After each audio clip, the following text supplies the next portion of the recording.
बादशाह का जिक्र जो लहजे में, किरदार में, गुफ्तार में हू बहू वाली है। कोई बंदा कहे कि एक सतर में इस इमाम की अजमत पेश की जाए, लंबी तकरीर ना हो, एक ही जुमला पढ़ा जाए और इस बादशाह की इज्जत एक जुमले में बयान की जाए, तो बाबा हबीब शाह जी से लेके आखिरी बैठे अज़ादार तक मैं दहलीज़े बादशाह पे सजदे के लिए पहली सतर पढ़ने लगा हूं। इस बादशाह की कितनी इज्जत होगी जिसका पोता पर्दे में बैठ के कायनात का निजाम चला रहा है। जो बोल सकता है वो बंदा बोलेगा, जो जहमत कर सकता है वो बंदा।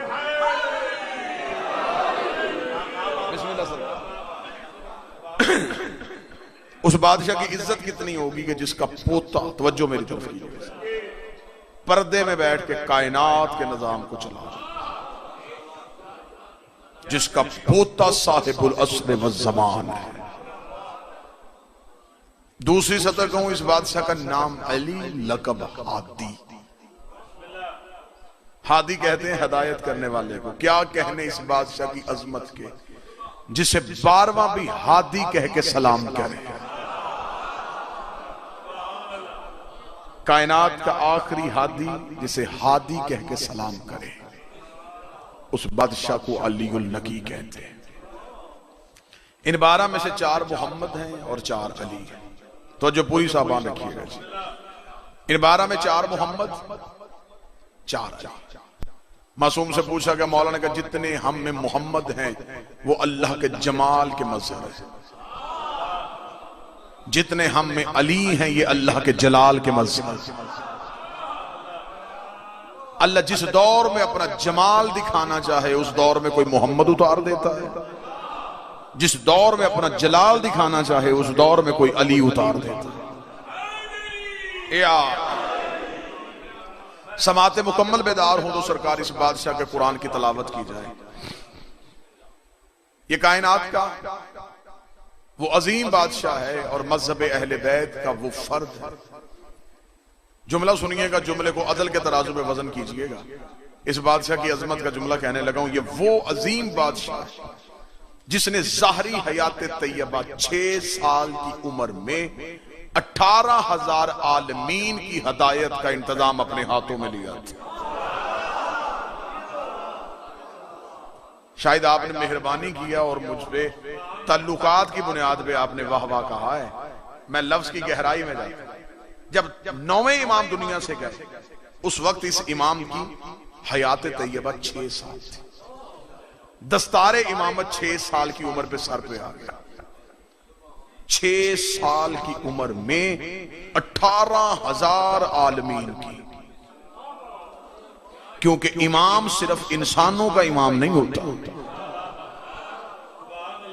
इंसानों के इमाम के लिए अल्लाह ने कुरान में कहा, इब्राहिम के लिए इन्नी जाइलुका लिन्नास इमामा, इब्राहिम हमने तुम्हें इमाम बनाया, लेकिन सिर्फ इंसानों का। इंसानियत खत्म, तेरी इमामत खत्म।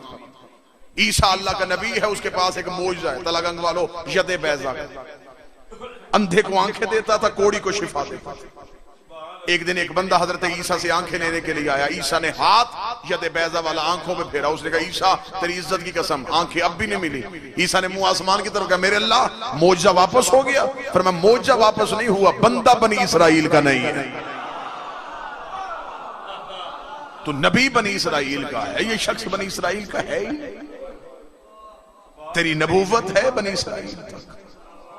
अल्लाह ने हर नबी की हद मुअय्यन की है। इल्म दोस्त चेहरे तशरीफ फरमाया, मैं बात कहने में हक बजाना। जितने अंबिया खुदा दुनिया में उतारता रहा वो इजराइल को रूह देते रहे। मलकुल मौत उनसे रूह लेता रहा, हत्ता के किताबों ने लिखा नहीं जनाब सुलेमान अल्लाह का कितना बड़ा बादशाह नबी था। मलकुल मौत ने बैठने की मोहलत भी नहीं दी। इतना बड़ा बादशाह नबी, हवा ताबे, परिंदे ताबे, जिन्नात ताबे, कायनात पे पूरी हुक्मरानी इस बादशाह नबी की। यूं बगल में असा है और सुलेमान का।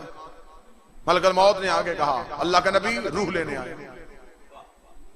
तफसीर कहती है सुलेमान नबी ने कहा इतनी मोहलत दे मैं बैठ सकूं। उसने कहा मेरी मजबूरी है, जिसने भेजा है उसने मोहलत नहीं बताई। अपनी मर्जी उसकी मशीयत में मैं शामिल नहीं कर सकता, अपनी मर्जी शामिल करूंगा वो ओहदे से निकाल देगा। उसने कहा रूह ला, ये नहीं बताया कि बैठे तो लाना, जैसे तू खड़ा है यहीं पे रूह। तफसीर कहते हैं सुलेमान नबी ने कहा इतनी मोहलत दे कि मैं पीछे हट के दीवार से टेक लगा लूं। उसने टेक लगाने की मोहलत नहीं दी, वहीं से रूह कब्ज की, चला गया। जनाब सुलेमान की बगल में असा था, असा को नीचे से दीमक ने चाटा, असा बगल से गिरा, नबी अल्लाह का मुंह के बल जमीन पे आया। तब उम्मत को पता चला कि नबी दुनिया से चला गया, क्योंकि नबियों के जिस्मों से बदबू नहीं आती। नबी की मौत आम इंसान की मौत की तरह नहीं लगती। लोगों ने समझा, उम्मत ने समझा कि अल्लाह का नबी है, बादशाह खड़ा है, असा गिरा, नबी मुंह के बल गिरा। लोगों को पता चला कि सुलेमान तो दुनिया से चला गया है। सिर्फ बात समझाने का मकसद कि इजराइल ने ना बैठने दिया ना टेक लगाने दी, यहां से लेके आखिर तक हक बनता हो तो फिर तायद कीजिएगा। जमाना हमसे कहता है कि तुम अली के फजाइल हद से ज्यादा बढ़ा देते हो, कहां जाके जमाने को अली के फजाइल सुनाए। सुलेमान अल्लाह का नबी है, बादशाहत वाला नबी है। इजराइल ने बैठने की मोहलत भी नहीं दी, लेकिन एक अली का सलमान भी है, वो नबी नहीं है, वो अली का नौकर है। मलकल मौत ने आके मदाइन में कहा सलमान मैं तेरी रूह लेने आया हूं। सलमान का बाहर इंतजार कर, तब तक जाऊंगा नहीं जब तक वो आएगा नहीं।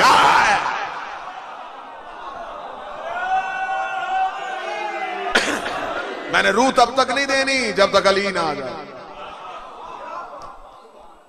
अब मुझे बोल के बताओ, एक है जिसे बैठने की मोहलत नहीं दे रहा, एक अली का नौकर है जिसके दरवाजे पे आके खड़ा हो गया।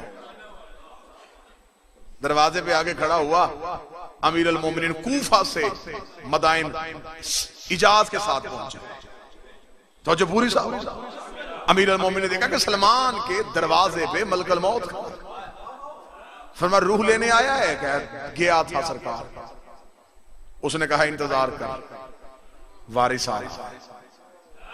वाला मैं खड़ा हो गया। अमीर अल मोमिनीन मुस्कुराते हुए अंदर गए।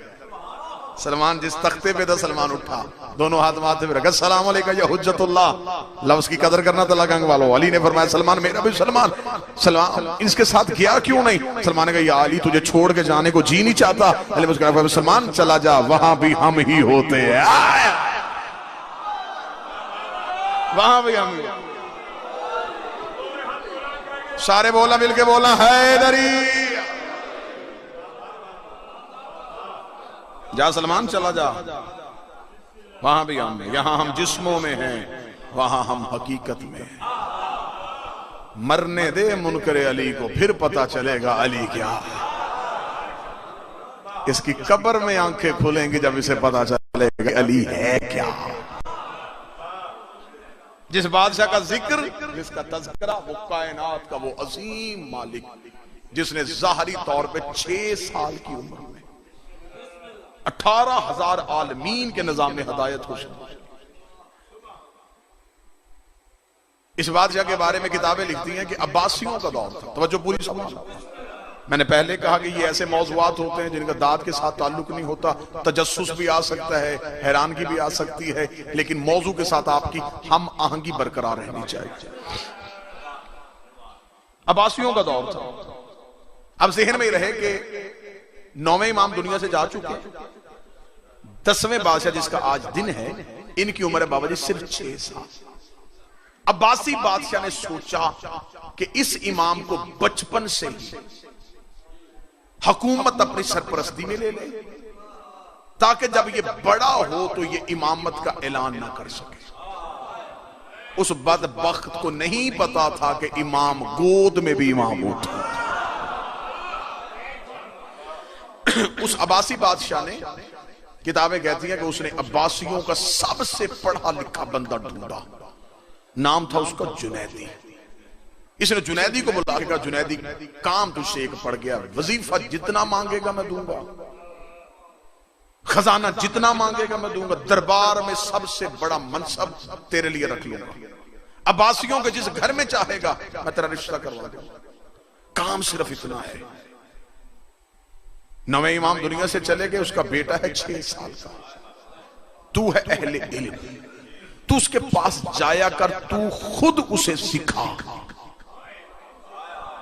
ताकि वो बचपन से ही ऐसा सीख जाए कि बड़ा होके हुकूमत के खिलाफ ना उठे।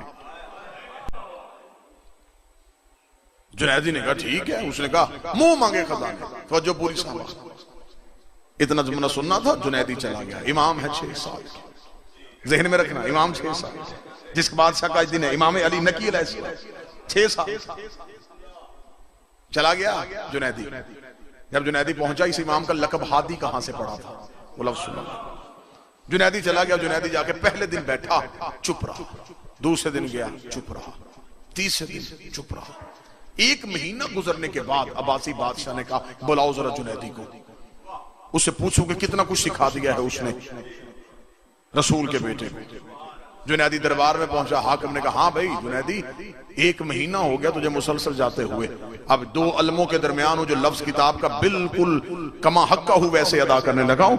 उसे कहा मन ले हासिल वलद, मुझे बता उस बच्चे का क्या बना। इतना कहना था जुनैदी, खबरदार उसे बच्चा ना कहना। बादशाह ने कहा उस बच्चे का क्या बना। उसे कहा खबरदार ला तो कल्ले मोलवाला, उसे बच्चा ना कहना। उसे को जुनैदी तुझे क्या हुआ। अब अगली सतर सुनना, चेहरों पे मुस्कुराहट आएगी। उसे कहा वो बच्चा नहीं, मेरा उस्ताद है।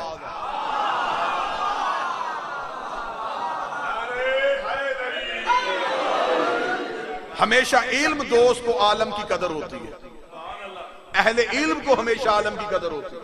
उसे कहा मैं अहले इल्म हूं, मुझे पता है उसकी इज्जत क्या है, वो उस्ताद है मेरा, मैं बिल्कुल खानदान का लिहाज नहीं करूंगा। एक लफ्ज भी उसके खिलाफ बोला मैं सर तन से जुदा कर दूंगा।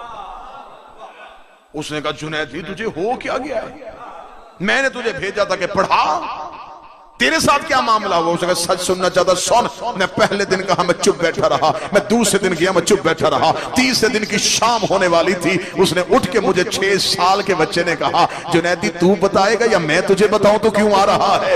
उसने कहा 1 महीना हो गया है, मैं इल्म की बात शुरू करता हूं वो इंतहा बता देता है, मैं इल्म की बात शुरू करता हूं वो इंतहा बता देता है, मैं जिस इल्म की गिरहा खोलता हूं वो मेरे सामने नतीजा रख देता है। एक दिन मैंने उसके कदमों पे हाथ रखेगा, शहजादे मुझे इतना बता तू कहां से पढ़ के आया है। उसने कहा जुनैदी तुझे नहीं पता, हम सीखने नहीं आए सिखाने आए।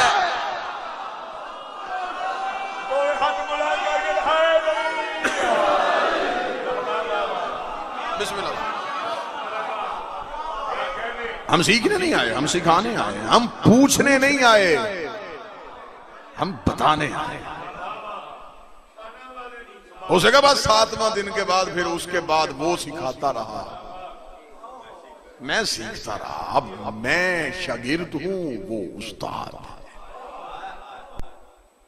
सारे आइमा में से सबसे सख्त तरीन दौर इस इमाम ने गुजारा।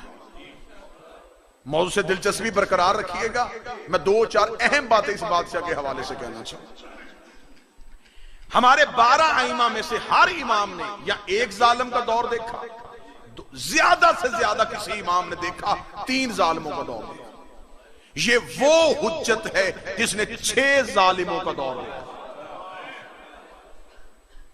अब्बासी 6 जालिम बादशाहों का दौर देखा। और मेरी कौम के नौजवान बच्चे ये बात ज़हन में रखना, इमाम का जो दौर शुरू हुआ मतवक्कल से शुरू हुआ और मोतन बिल्ला पे जाकर खत्म हुआ। और ये मतवक्कल अब्बासियों का सबसे जालिम हुक्मरान था। ये मलाउन इतना जालिम था कि इसने सादात को जिबा किया। ऐसे ये बनी हाशिम को, सादात को कत्ल करवाता था कि इसने कुएं खोदे हुए थे। एक में मर्दों को फेंकता था, एक में औरतों को। और ये मतवक्कल ये वही मलाउन तरीन बादशाह है। दरूद सारे हज़रात मिलके बुलंद आवाज़ मोहम्मद, जिसके दौर में ज़ियारत इमाम हुसैन पे टैक्स लगा था। ये वो मुतवक्कल हरामी है जिसने कब्र हुसैन पे हल चलाया था। इसने कहा था मैं हुसैन के रोजे का नामो निशान खत्म करना चाहता हूं, बस मेरी एक ही हसरत है, मेरी जिंदगी में हुसैन के रोजे का नाम न रहा। लोग जियारत करने के लिए आते थे, इसने कहा शर्त लगाओ, जो जियारत हुसैन के लिए जाएगा एक हाथ कटवाएगा, फिर वो जियारत करेगा। मेरी कौम का नौजवान ज़हन में रखना, शीयत दरबारों से होके नहीं आई, तलवारों के धारों के नीचे से होके आई। ये जो आज तुम तक शीयत पहुंची है, ये शीयत नेजों की अन्नियों पे होती हुई तुम तक पहुंची। खून के गारे बने हैं शीयों के, खोपड़ियों के मीनार बनाए हैं अब्बासी बादशाहों ने, दीवारों पे सदात को जिंदा चुना गया। इस मजहब को इतना छुपाने के बावजूद ये इतना उभरा हुआ। अगर इसे छुपाया ना जाता तो दुनिया में एक ही मजहब होता जो सिर्फ शिया हो। इसको इतना छुपाया गया। अब इसने कहा ठीक है, हाथ कटवाए कब्र हुसैन पे जाए। मेरे भाई तशरीफ ले आए, हाथों के ढेर लग गए, जाहिर खत्म नहीं हुआ। इसने कहा दूसरी शर्त है, जो कब्र हुसैन पे जाएगा बाजू कटवाएगा, बाजुओं के ढेर लग गए, जाहिर खत्म नहीं हुए। इसने कहा दोनों बाजू कटवाएगा, दोनों बाजू कटने शुरू हो गए, बाजुओं के ढेर लग गए, जाहिर खत्म नहीं हुए। सिपाहियों ने आके कहा कौन कौन सी सख्ती करेगा, हर सख्ती तूने करके देख ली है, जाहिर तो खत्म ही नहीं हो रहे। इसे कहा अब क्या है, उसे कहा वहां ढेर लग गए बाजुओं के, लोग बाजू कटवा रहे और करबला जा रहे। इसने कहा क्या चाहते हैं ये लोग, क्यों चाहते हैं ये उस कब्र पे? इसने कहा नहीं, तुम सिपाही मुझे गलत इतला दे रहे हो, ऐसा भी कभी हो सकता है, मैं खुद आऊंगा। उसने कहा आके मुआयना कर। उसने कहा फिर ठीक है, मेरे आने से पहले कानून बना दो, जो काफिला आएगा कब्र हुसैन की जियारत के लिए एक बंदा कत्ल करवाएगा, बाकी जाएंगे। और मैं खुद अराक के बॉर्डर पे आके बैठूंगा। ये खुद आ गया अराक में, इसने आके वहां पे अपना खेमा नस्ब करवा दिया। छुप के ये खेमे में बैठ गया कि किसी को ना पता चले कि मतवक्कल बैठा हुआ है। मैं देखूंगा कि लोगों का इश्क क्या है, लोगों का जज्बा क्या है। ऐलान हो गया कि जी नया कानून आ गया है। मतवक्कल ने कहा है कि जो कब्र हुसैन की जियारत के लिए आए, एक अपना बंदा कत्ल करवाए बाकी जाएं, एक कत्ल करवाए बाकी जाएं। तलागा गज़ादार मातमी मजमा मेरे सामने, नमाजी चेहरे मेरे सामने, मुझे इज्जत अलीउल नकी की कसम है, किताबें लिखती हैं कि लोगों ने फिर वो मंजर देख लिया। कोई काफिला आता था, हर कोई कहता मुझे कत्ल करो इन्हें जाने दो, मुझे कत्ल करो इन्हें जाने दो, मेरा सर ले लो इन्हें जाने दो। आखिर मतवक्कल से सबर ना हुआ, इसने अपने खेमे का पर्दा उठाया, सामने आकर लगा हद हो गई है, गर्दनें कटवा रहे हो, इन्हें क्यों भेज रहे हो? उन्हें कहा शर्म नहीं आती? इन्होंने जाके हुसैन की कब्र चूमनी है, हमने गर्दन दे के हुसैन के कदम चूमने।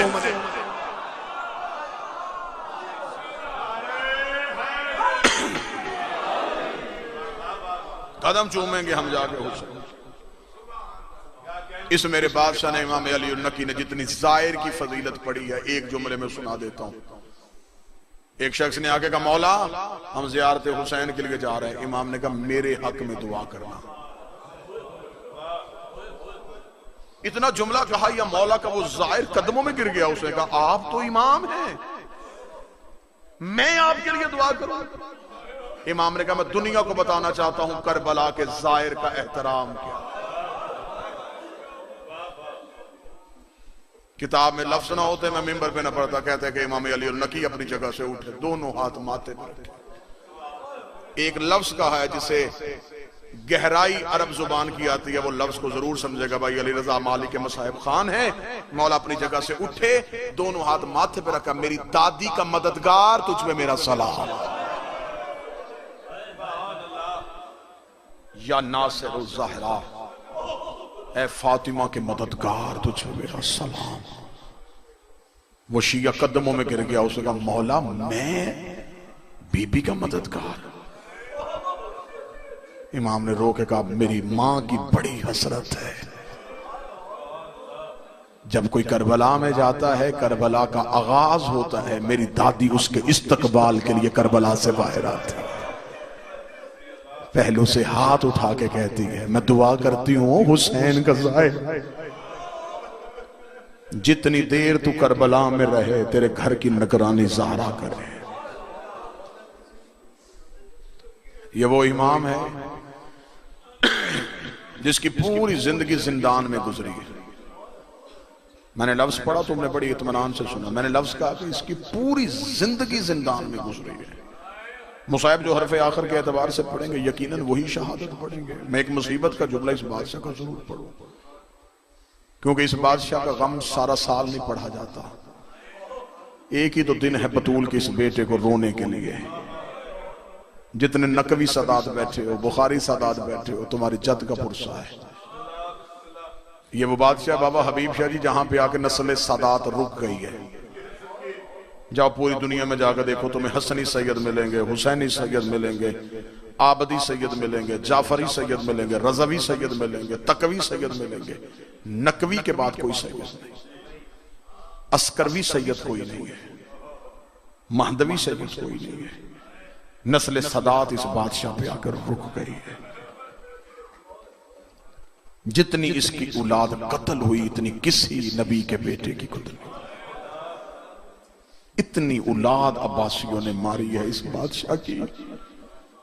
जितने जाहिर बैठे हो वो मेरी गवाही देना, जो ईरान जा चुके, नेशापुर के करीब इसका एक बेटा है, नाम है मोहम्मद महरूक। महरूक उसे कहते हैं जिसे जिंदा जला दिया गया।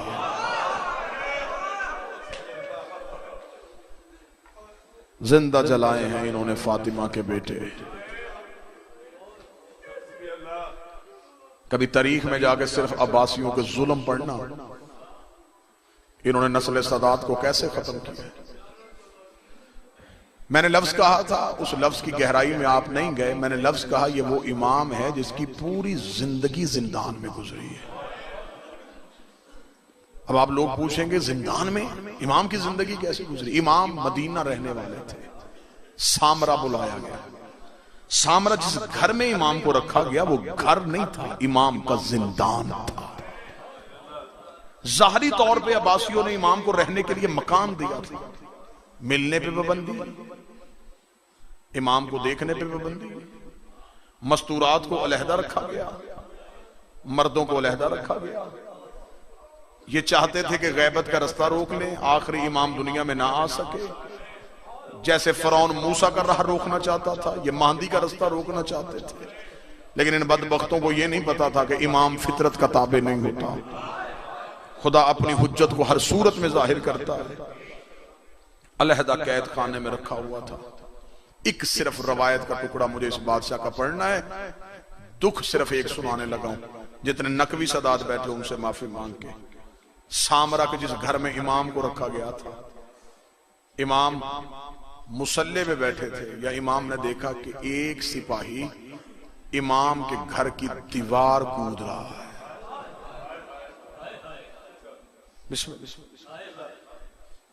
मुसाहिब पढ़ने वाले हैं ना भाई अली रजा, उनकी बेसाख्ता हाय निकली। मैंने सिर्फ जुमला पढ़ा कि एक सिपाही दीवार कूद रहा था। भाई अली रजा बतूल का दरवाजा जलाने के बाद इनके जहन से खौफ खत्म हो गया था। इन्होंने इमाम जाफर सादक के घर को भी आग लगाई थी। जो ये दीवार कूदा है ना, तो इमाम हसन अस्करी रो पड़े, इमाम अली नकी रो पड़े। इमाम अली नकी ने रो के कहा, शर्म कर, हम अहले बैत नबूवत है, किसी चीज की जरूरत है दरवाजे पे आ। इसने कहा मुझे जल्दी ज्यादा है, मैं दरवाजे पे रोक नहीं सकता था। जैसे जुमले किताब में लिखे हैं, गाजी के अलम की कसम मैं वैसे पढ़ने लगा हूं। मैं बहुत मोहतात होकर पढ़ने लगा हूं। नकवी सैयद बैठे हो, मुझे माफ कर देना, मैं तुम्हारी नुकरानी और कनीज का बेटा हूं, ये मेरे बदे हाथ हैं। मैं गाजी के अलम की कसम खाई, जैसे पढ़े मैं वैसे, जैसे मैंने आंखों से पढ़े वैसे सुनाने लगा हूं। इमाम नकी यूं मुसल्ले पे बैठे थे, ये कमीना यूं दीवार से नीचे आया। इसने कहा मुझे जल्दी बड़ी है। इमाम ने कहा तुझे क्या जल्दी है? जहां इमाम बैठे थे इसने यहां से पकड़ के खड़ा किया। इसने इमाम को खड़ा करके कहा, हाकिम ने कहा जिस हालत में है उस हालत में लेके आ। हाकिम ने तुझे दरबार में बुलाया। इमाम ने कहा मलौन मुझे सर पे अमामा रखने दे। इसने कहा नहीं, मेरे पास वक्त नहीं है। इमाम ने सर पे अमामा नहीं रखने दिया, इसने इमाम को पाँव में नलैन नहीं पहनने दी। मुझे गाजी के अलम की कसम है, अली नकी के सर पे अमामा कोई नहीं था, पाँव में नलैन कोई नहीं थी। इमाम घर के दरवाजे पे आए, ये दो मलौन घोड़ों पे सवार हो गए। सवार हो के कहते हम घोड़े पे चलेंगे, तू आगे लग के दौड़। जब इन्होंने कहा इमाम नकी को दौड़ने का कहा, तीसरी गली का मोड़ आया था, ज़हरा का बेटा गिर गया। इन्होंने कहा मर्द होके गिर क्यों गया है? इमाम ने कहा मुझे वक्त याद आ गया है और मुझे थोड़ी देर रोने दो, और मैं तो बतूल का बेटा हूं। मेरा सलाम हुसैन की बेटी पे जो बाप के कातल के घोड़े के साथ शाम तक दौड़ दौड़ के कहती रही, अब्बास सकीना थक गई।